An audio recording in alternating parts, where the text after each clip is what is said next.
Halo, assalamualaikum warahmatullahi wabarakatuh. Selamat sore teman-teman. Selamat datang kembali di podcast Aksi Nyata. Balik lagi barengan sama aku, Laras Tahira. Apa kabarnya kamu di sore hari ini? Semoga tetap dalam keadaan yang oke-oke aja, yang baik-baik aja, dan bisa menyimak obrolan seru yang bakalan kita jalani selama 30-40 menit ke depan ya teman-teman ya. Dan sebelum mulai seperti biasa, aku mau kasih salam khas podcast ini dulu. Salam aksi nyata dari kamu untuk Indonesia. Dan tentunya tayangan ini juga tayang di beberapa platform. Ada di Instagram, Twitter, TikTok, Facebook Partai Perindo di @partaiPerindo.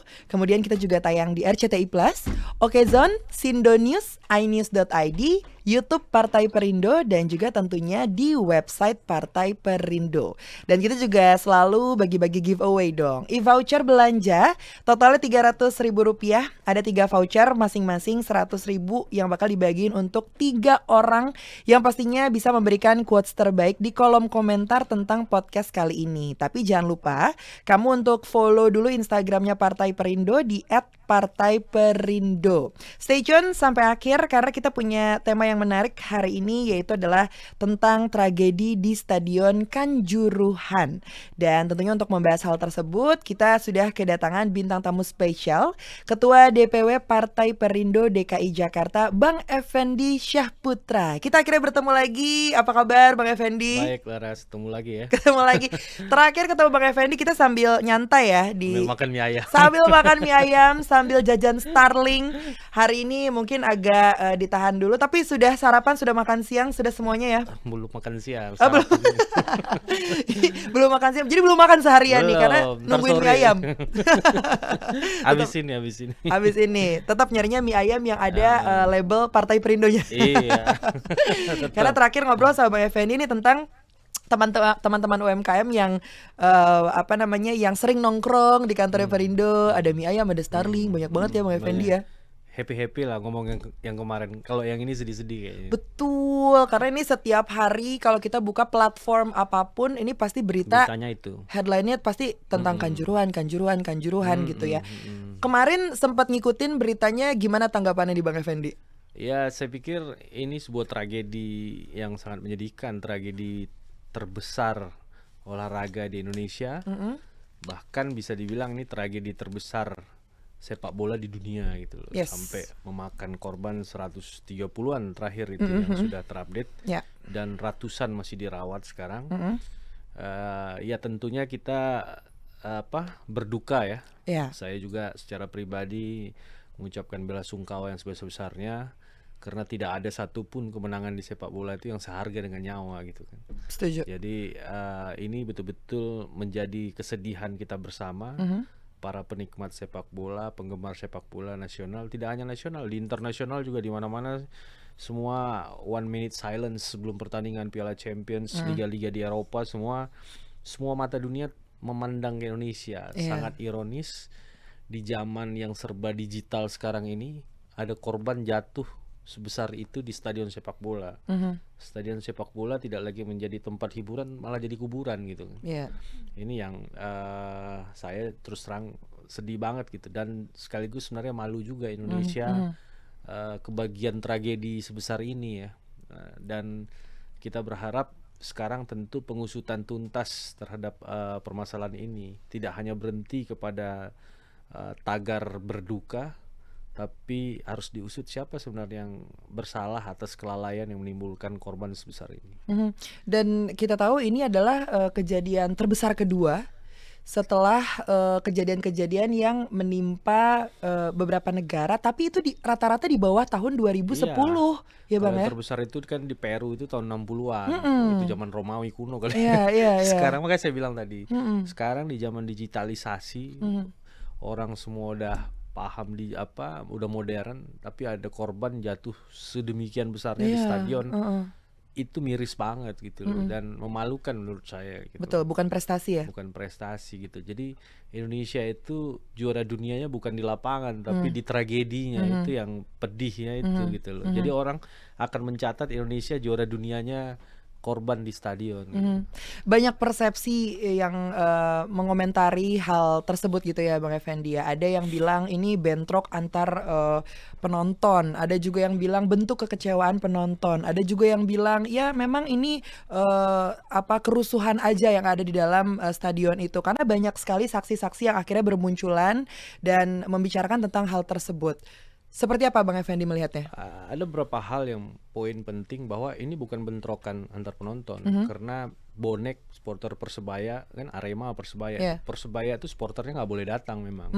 Jadi fix memang di seluruh stadion itu adalah penggemar Arema. Aremania dalam hal ini sama Aremanita. Nah, yang terjadi sebenarnya yang saya catat adalah kesalahan prosedural standar operasi pengamanan di stadion. SOP-nya itu nggak berjalan sesuai dengan yang diinginkan.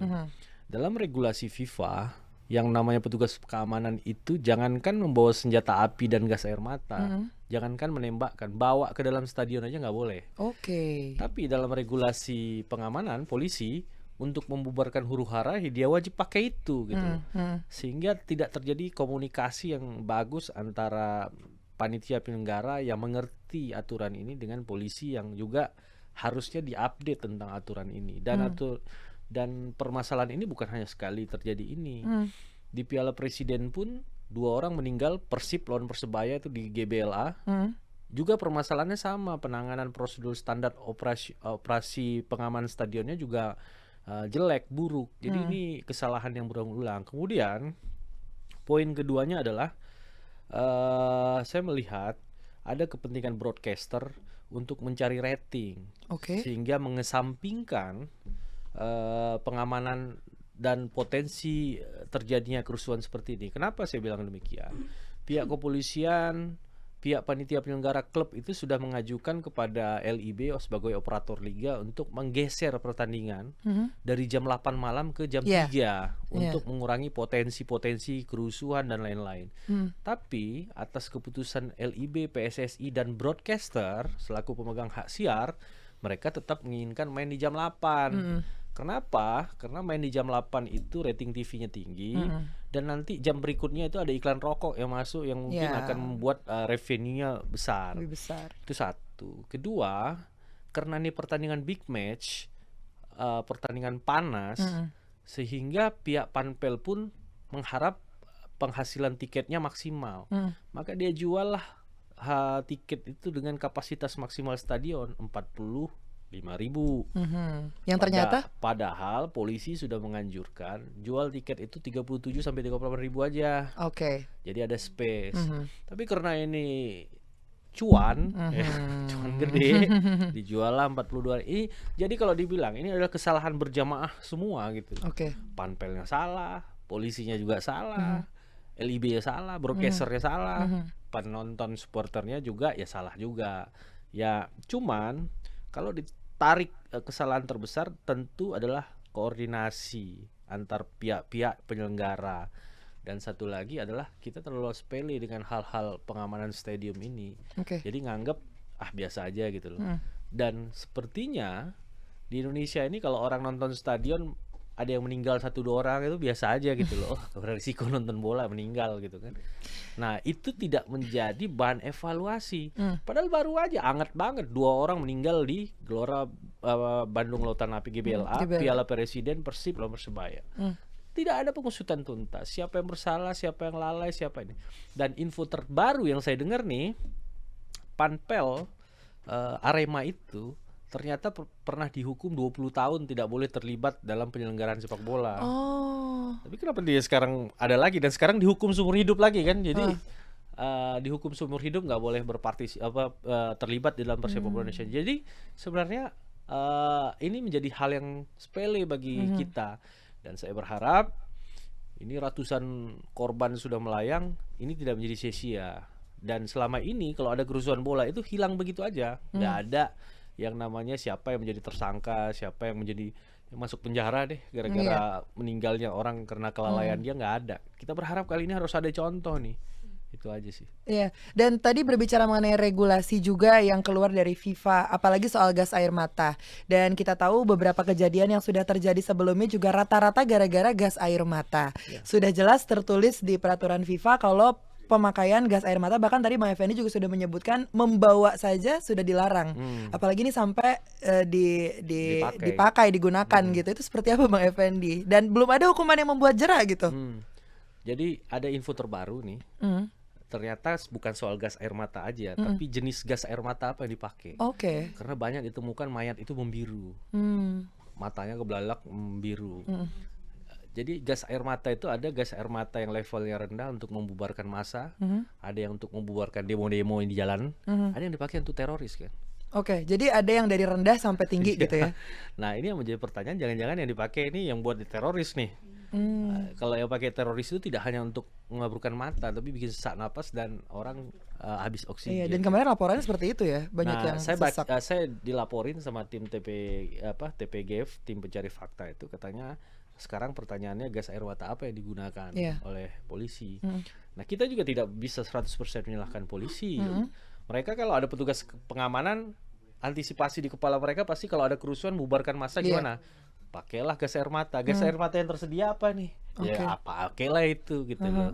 Nah, yang harus dicari sebenarnya kelalaiannya ini adalah menembakkan gas air mata itu di dalam stadion. Iya. Dan diarahkan ke tribun kan? 300 orang yang meninggal tahun 60-an itu karena gas air mata dilepaskan. Masa iya kebodohan 40-50 tahun lalu kita ulang lagi di zaman seperti sekarang ini?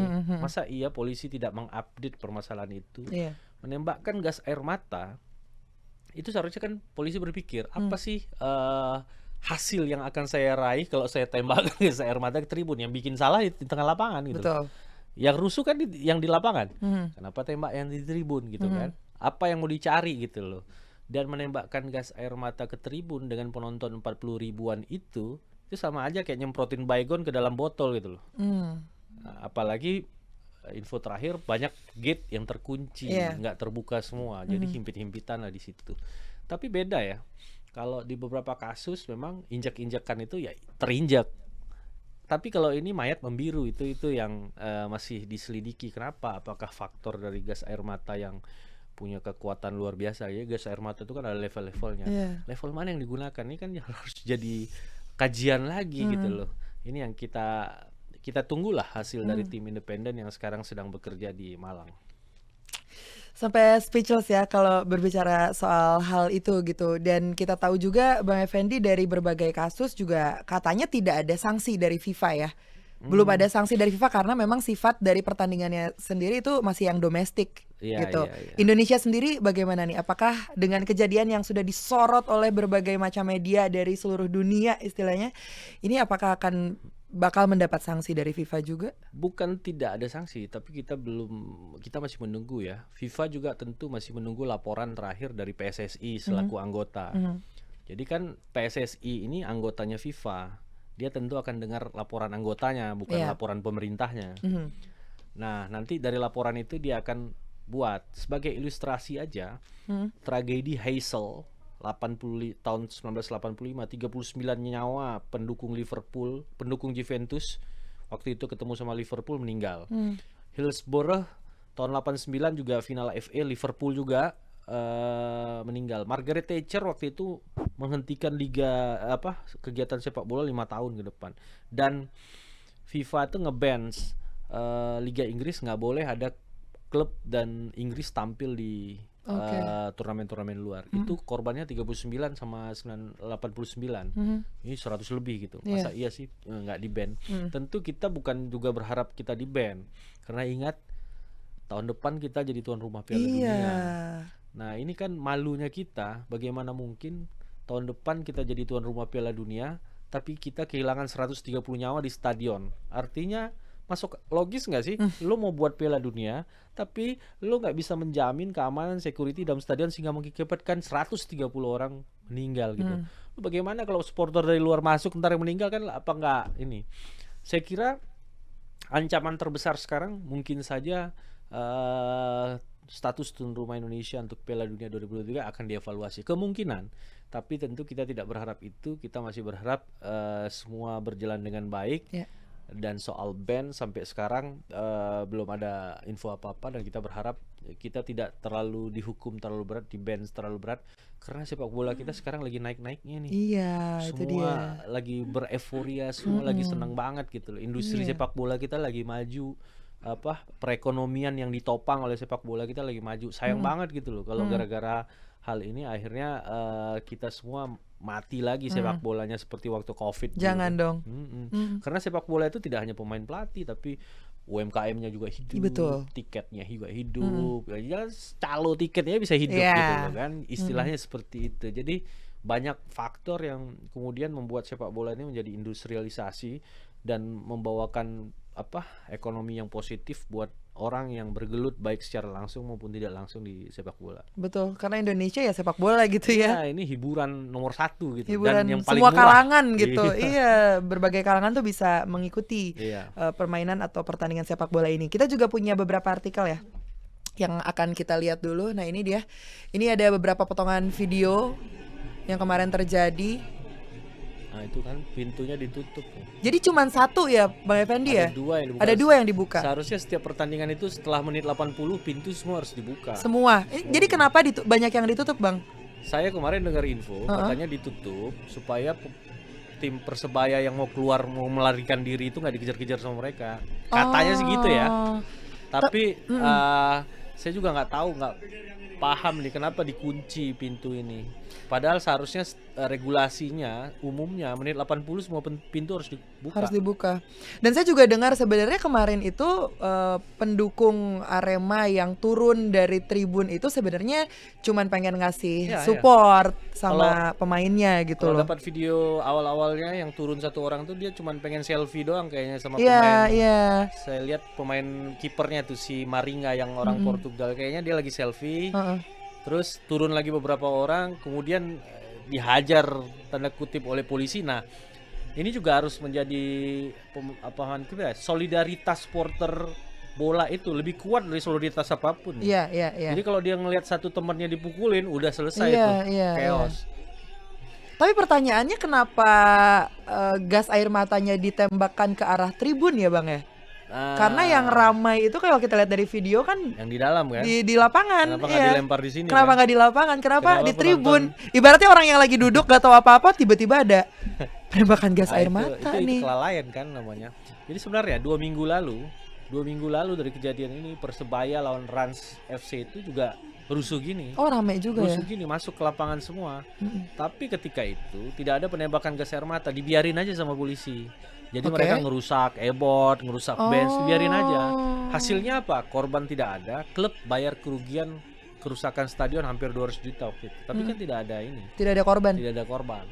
Nah, ini memang ada kesalahan standar prosedur penanganan. Kalau kita bandingkan sama Persebaya sama, mereka juga terjun turun ke bawah lapangan. juga ya. Tapi kalau turun ke lapangan kan yang pasti sanksi, dan yang kedua bayar ganti rugi aja udah selesai, Iya, iya, tidak ada iya, korban iya, jiwa. betul, gitu. betul, betul. Nah, ini kan orang berdesak-desakan. Dan ini juga sudah ada perusakan, bukan perusakan, ini mungkin karena memang karena berdesak-desakan aja ya. Iya. Pintunya ditutup terus, dilempari gas air mata secara brutal. Apakah Anda sengaja membantai kami? Ada juga video yang sempat saya lihat, diingetin Pak polisinya sama penontonnya, Pak jangan pakai gas air mata dong Pak. Itu lebih sedih lagi saudara. Oh, ini ada back soundnya ya. Aduh, banyak banget juga. Kemarin juga banyak korban anak-anak ya, Bang ya? Jadi di Kanjuruhan Malang, Arema ini adalah salah satu klub yang sangat mengakar di masyarakat Malang. Jadi Oh, pergi ke stadion anak, istri, itu udah biasa. keluarga. Keluarga itu udah biasa. Jadi di Arema itu memang salah satu supporter yang punya tradisi yang kuat di masyarakat mereka kan. Arema, arek-arek Malang gitu. Iya. Jadi mereka tuh kalau nonton biasa satu keluarga gitu loh, istri, anak, kadang-kadang sama orang tuanya juga dibawa. Banyak yang sepuh juga kan ikut gitu, karena mereka mendukung Arema itu dari tahun berapa gitu, turun menurun gitu, sehingga ya sangat disayangkan. Ini betul-betul hiburan keluarga di sana, tapi ya chaos Tragedinya, begini ya. iya, Bukan tragedi. gara-gara bentrokan supporter. Mm-mm.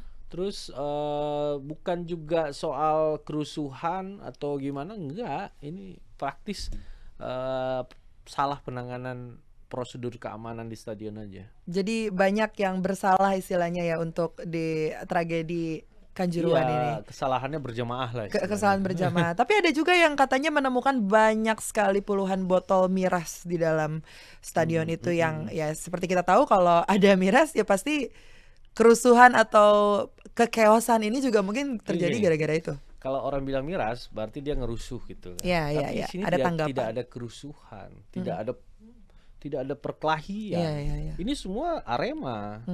Tidak ada satupun supporter bonek atau ada yang jebol misalnya penonton bonek. Oh ini bonek nih pukulin rame-rame. Nggak ada juga ya. Nggak ada karena memang sama ini kayak Persija juga kalau mainnya di Persija nggak boleh datang. Kalau ada yang curi-curi datang, akhirnya pamer-pamer di Instagram ketangkep, ya itu kejadian meninggal digebukin rame-rame. Ini nggak ada yang digebukin. Ini praktis memang mereka ya abis pertandingan kesel, yaudah gue turun aja gitu loh. Nah, ketika turun chaos di bawah, salah penanganan aja saya pikir. Kalau mungkin saya berpikir waktu itu polisi biarin aja gitu, ngapain sih? Udah selesai juga kan, pintu kan mau dibuka abis itu. Ya mereka masuk udah. Paling kalau mereka ngerusuh, ngancur-ngancurin bench, ngancur-ngancurin e-board, ya klub yang bayar ganti ruginya kan. Tidak ada korban jiwa. Mestinya itu 2 minggu sebelumnya Persebaya juga melakukan hal yang sama. Semua terjun penontonnya karena kalah sama Rans FC. Sama seperti ini juga gitu loh. Jadi di sepak bola kita mestinya ini adalah kejadian yang berulang, skenarionya tetap sama. Mestinya pengamanan itu juga memahami prosedurnya gitu. Nggak langsung lempar gas air mata. Bahaya banget itu soalnya. Pasti. Kemarin teman saya aja cerita ikutan demo padahal jarak dari gas air mata itu sekitar 200 sampai 300 meter tapi perih dan sesaknya tuh masih berasa. Ini kebayang kita ditembak di tribun. Dan indoor, bisa dibilang indoor lah ya. Posisi orang desak-desakan. Kalau di jalanan kan bisa bus kena bubar kan. Iya, udaranya ada terus space-nya besar. Kalau ini kita begitu kita mau bubar space-nya yang ada kita keinjak gitu. Itu sih. Dan setelah adanya kejadian ini banyak jabatan yang dicopot ya Bang Effendi ya. Kita lihat kepala-kepala gitu dicopot jabatan. Dan bahkan sampai ada yang bilang harusnya ketua PSSI sampai Menpora itu harus mencopot jabatannya. Apakah itu memang perlu Bang Effendi? Ini kan tragedi olahraga terbesar di Indonesia. Tragedi terbesar sepak bola di dunia ya. Kita nggak hitung Peru lah. Peru itu zaman Romawi kuno kali ya. Nah, selaku pemegang otoritas tertinggi olahraga di Indonesia siapa? Menpora dong. Pemegang otoritas sepak bola Indonesia Ketua Umum PSSI dong. Ini yang saya sesalkan. Sampai hari ini tidak ada satu orang pun di antara mereka secara jiwa kesatria menyatakan saya mundur karena kesalahan ini. Salahnya apa? Selalu bilang saya nggak, yang salah Panpel. Pernyataan Ketua Umum PSSI kemarin salahnya Panpel, kan kita nggak terlibat langsung. Ini bukan persoalan Anda terlibat langsung atau tidak, tapi Anda adalah sebagai pemegang otoritas olahraga tertinggi, Anda sebagai pemegang otoritas tertinggi di sepak bola, secara moral punya tanggung jawab moral dong untuk menunjukkan jiwa kesatria. Saya bersalah atas kerusuhan ini dan saya legowo untuk mundur dari jabatan ini. Kalau dibandingkan dengan ketua-ketua federasi di negara-negara lain, untuk kesalahan kecil aja mereka mundur gitu loh. Untuk kesalahan kecil yang mereka juga nggak terlibat secara langsung, dia mundur menunjukkan jiwa kesatria. Tapi yang kita sesalkan hari ini, pemimpin-pemimpin pemegang otoritas olahraga dan sepak bola kita ini tidak menunjukkan jiwa legowo, jiwa kesatria. Ini kesalahan sudah mendunia, udah di mana-mana, tapi kok ya iya masih menyalahin Panpel gitu loh. Ini kesalahan Anda sebagai pimpinan otoritas yang sehingga terjadi permasalahan ini. Dan permasalahan ini bukan pertama. Tahun ini aja udah 2 gitu loh. Kalau ditarik mundur ke belakang lagi udah banyak. Jadi apa? Anda sudah melakukan kesalahan yang sama. Sistem pengamanan SOP stadion ini berulang-ulang menjadi kesalahan yang sama. Dan Anda melempar kesalahan itu kepada Panpel. Padahal yang namanya Panpel, klub, operator, federasi itu satu garis gitu.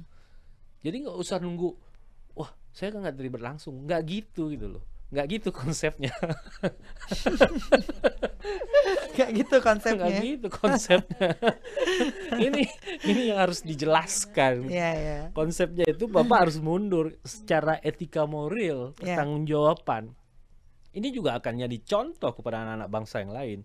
Kalau kamu punya kesalahan yang dilakukan oleh anak buahmu, apapun itu, ya kamu sebagai pimpinan ya salah gitu Iya, loh. iya, iya, iya. Logisnya apa? Ya saya mundur atau saya mengakui kesalahan. Hari ini kalau di PSSI itu pimpinan tidak hanya ketua umum ya, exco namanya, eksekutif komite itu ada 12 termasuk ketua umum dan wakil ketua umum. Hari ini nggak ada yang ngaku salah gitu loh. Semua entang, tapi diajak debat di TV nggak ada yang berani nongol juga gitu loh. Iya, iya. Kenapa? Karena mereka salah memang secara apapun ceritanya. PSSI salah. Salah dalam hal ini. Kenapa? Mereka gagal menerjemahkan SOP pengamanan stadion regulasi FIFA kepada pengamanan. Itu tugas PSSI loh. Dia kan harus mengupdate. Pak polisi, nggak boleh ya pakai gas air mata. Pak polisi, kalau ada penanganan, lo harusnya begini ya. Regulasi FIFA begini. Kalau polisi itu kan dia pakai aturan sendiri. Gue punya aturan, kalau ada kerusuhan gue tembak gas air mata, gue selesai gitu. Itu aturan gue. Aturan FIFA dan aturan penanganan polisi ini kan harus disinkronkan. Betul. Itu tugasnya siapa? Operator sama tugasnya federasi dalam hal ini PSSI untuk memblend itu. Jadi Pak, kalau di stadion pakai aturan kami ya Pak. Itu siapa yang nyampaikan? PSSI. Nah itu tidak dilakukan. Itu harus terus-menerus dilakukan. Oke memang. Polisi di Persebaya yang kemarin paham soal itu. Polisi Persija, Persib paham. Tapi kan nggak semua pemahaman polisi itu sama. Belum tentu pemahaman terhadap regulasi polisi di Jakarta dan di Surabaya sama dengan Malang, apalagi Malang, kabupaten. Yes. Sedangkan ketika pertandingan itu aja bukan hanya polisi Malang, BKO dari Trenggalek lah, dari Brebes lah, semua ditarik karena nggak cukup untuk menangani pertandingan sebesar itu. Nggak mungkin pakai polisi Malang doang, nggak cukup.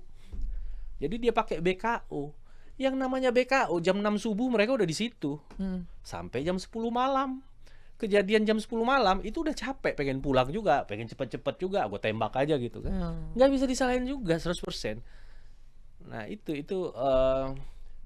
yang harus dipahami juga. Nah dengan kesalahan seperti itu apa PSSI masih nggak malu apa gitu loh. Jadi gini loh, jangan hanya ketika angkat trofi aja ada di depan gitu loh. Ngangkat keranda balik kanan gitu loh kan gitu. Jadi ngangkat trofi ngangkat keranda itu harus sama-sama di depan gitu loh. Ada masalah di depan, berprestasi di depan. Jangan cuman selfie pas ngangkat trofi, pas ngangkat keranda gini harus diurus juga dong. Harus bertanggung jawab, Satria mundur gitu loh. Sebuah kritikan yang harus benar-benar didengarkan oleh teman-teman dari PSSI ya. Artinya evaluasi juga harus terus dilakukan oleh nggak cuma PSSI ya, polisi juga, kemudian para ketua dan segala macamnya. Jadi momen lah. Jadi momen, dan yang pasti harus ada perubahan dong ya.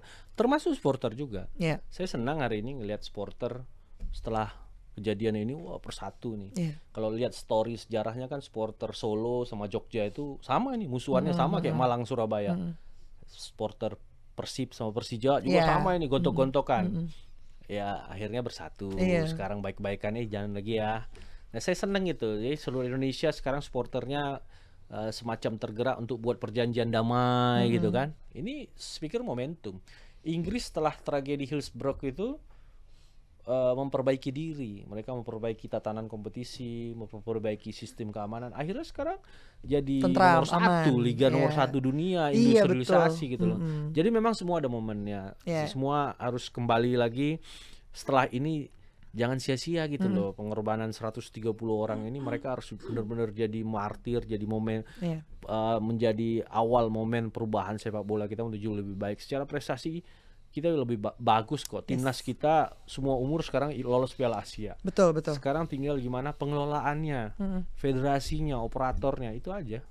Ya semoga ini menjadi pelajaran ya buat semuanya gitu, supaya nanti kedepannya Liga Indonesia bisa sepadan dengan Premier League lah gitu ya. Iya Mbak dong, Effendi ya. paling Jadi tidak kayak Liga Jepang ya, gitu Liga kan. Jepang gitu. Jadi yang gitu. diomonginnya prestasinya gitu sama Prestasi, semua orang di dunia dan ditunggu-tunggu gitu. Dan menarik minat sponsor untuk masuk Betul, gitu loh. Jadi itu yang terpenting. Sponsor ngerasa wah rebutan nih untuk bisa tayang di liga ini gitu Betul. loh. Kalau sekarang BRI aja sponsor Liga 1 sekarang ketakutan nih pasti. Waduh kita jadi salah nih kan. Jadi Iya. kapok untuk mensponsori berikutnya gitu loh. Jadi ada pesan mungkin Bang Effendi khususnya untuk kaum milenial dan juga Gen Z ya yang menyaksikan ini, cobalah ke depannya jangan terlalu musuhan-musuhan banget gitu. Kalau mau Iya, musuhan ya iya, iya. musuh-musuhan yel aja gitu, yel-yelan Iya. gitu, jangan sampai anarkis gitu ya Bang Effendi ya. Ya, saya pikir gini loh, buat teman-teman yang selama ini mendukung klub kebanggaannya masing-masing, ingat fanatisme itu, permusuhan itu hanya 2 kali 45 menit di lapangan. Setelah itu kita saudara, satu nusa, satu bangsa, satu tanah air, Iya, Indonesia. betul. Hidup Indonesia. Hidup Indonesia. Itu ya. Jadi jangan sampai musuhan-musuhan lagi. Udah deh, stop sampai situ aja gitu ya. Kita harus ukir prestasi aja deh, jangan tragedi-tragedi. Deg-degan kita yang nontonnya juga ya. Karena sepak bola itu alat perjuangan bangsa. Iya.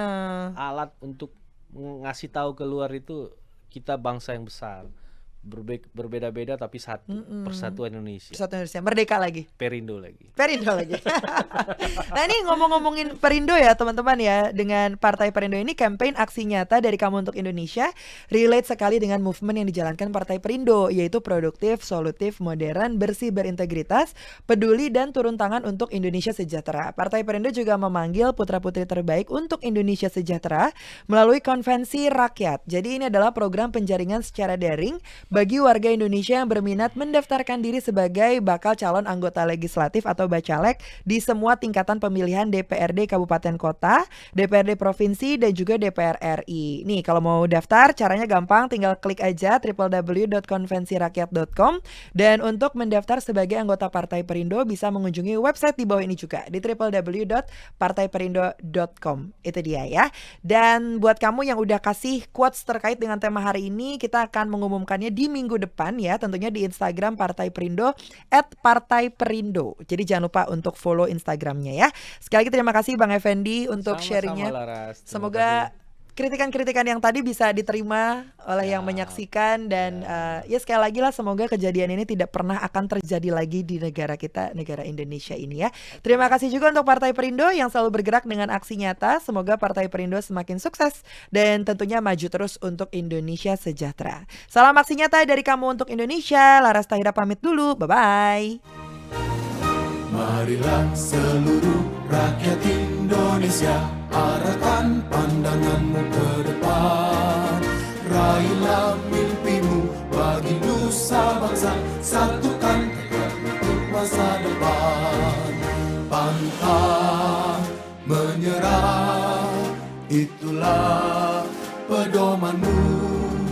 Hentaskan kemiskinan cita-citamu, rintangan tak menggentarkan dirimu. Indonesia maju, sejahtera tujuanmu, nyalakan api semangat perjuangan. Dengungkan gema, nyatakan persatuan oleh Perindo.